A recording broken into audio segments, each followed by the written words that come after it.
These are the best position 3 offlane heroes to play so far in patch 7.38. Hi, I'm Torte, and with the release of patch 7.38, we're finding offlaners being more about securing their lane and farm and opting for a lot of team fights and aggression into the mid game. As the ancient camp being moved away from dire jungle and towards the enemy tier 1 tower, this means offlaners have to travel further to reach both ancients to farm, and thus puts more emphasis on securing the lane so pos 3 heroes can actually reach that ancient to farm it. By the way, if you like these videos, please like and subscribe. I'm also on Twitch to answer your questions live.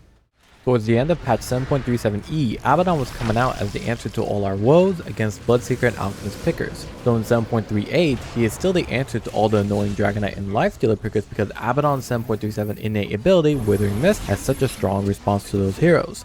What's more is Abaddon is typically an early game fighter and comes online earlier than the pos 1 heroes he is countering. So we typically see him pick up items like Harpoon and Sange Yasha and gank targets in the jungle before taking their towers soon after. With the buffs to Orb of Corrosion, it leads Abaddon to having a very comfortable laning stage and even more comfort in destroying the enemy's towers as both Curse of Avernus and Orb of Corrosion work on towers.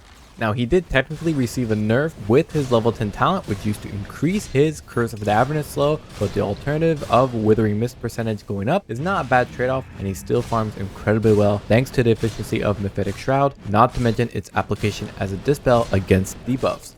Towards the late game, Abaddon has a good diverse choice of items: Silver Edge, Nullifier, Bloodthorn, Abyssal Blade, Eye of Skadi, or even Disperser if need be. You can even get Ag Shard for ranged damage dealer that applies all of your attack orb effects. In 7.38, Magnus received 2 new facets. One, his new internal empowerment turns Magnus up to an 11 because it guarantees you always have damage and means you can always cast it on an ally. What's more is that every one of his subsequent attacks increases his self bonus, so items like Echo Saber really shine through for the guy. Now number 2, I talked about his second facet in a previous video, diminishing returns, when it used to be an Ag Shard effect, and the bottom line is that this facet is especially good for early game farming and fighting while sacrificing some of the frontline and late game damage output that Magnus as a physical damage dealer would do post reverse polarity. So you can view diminishing returns as an early magic damage dealer that is a strong follow through when ganking with reverse polarity, or your harassing tool during a team fight before you jump in with reverse polarity. Items like Blink Dagger, Kaya and Yasha, Shard, and eventually Ag Scepter keep your magic damage ramping up before your enemies outscale you in health. Both facets can be good and dependent on your lineup and how you want to approach Magnus.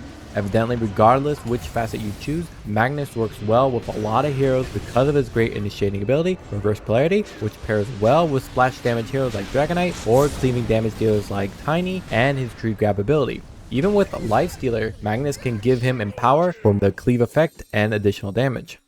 Over the past year, Nightstalker's laning stage has gotten easier and easier, and 7.38 continues that trend with him getting a free level in Hunter in the Night with the Night Rain facet. So in 7.38, this means Hunter in the Night's rescaling equals Nightstalker having a second level skilled in the ability, giving him better movement and attack speed by the time he hits level 6 and goes hunting for kills with his ultimate.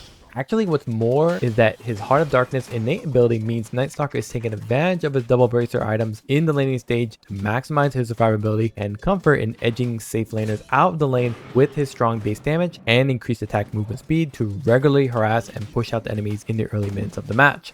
Now the nerf to Phylactery Conda means Nightstalker is an all-in on mid-game items and presence with items like his usual Blink Dagger, Black King Bar, and Sange and Yasha since it isn't nerfed.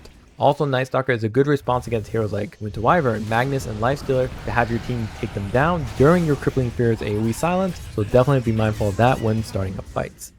Tidehunter has always been known as a sick pick, and in 7.38, he's a swift army knife of value with the items he likes to pick up. What's more is in 7.38, his Kraken Shell now has an activation that doubles his damage block at an extremely low mana in exchange for a loss of movement speed, which your phase boots helps mitigate that anyways. It's pretty incredible in case he gets targeted down by like a troll warlord, or you need to survive to pull off your ultimate ability.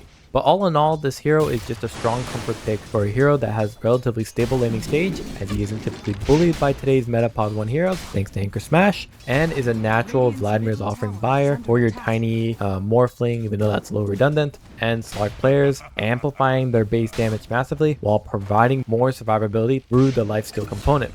What's more is that Tidehunter typically buys Mage Slayer to still give him some magic resistance to go along with his Kraken Shell damage block, while also having some offensiveness to contribute post Ravage. His Ag Shard Dead in the Water is also a great response to the influx of Sange and Yasha buyers to reduce their movement speed and remove their ability to escape. This is especially appreciated against popular mid laners like Storm Spirit, Queen of Pain, Puck, and Ember Spirit.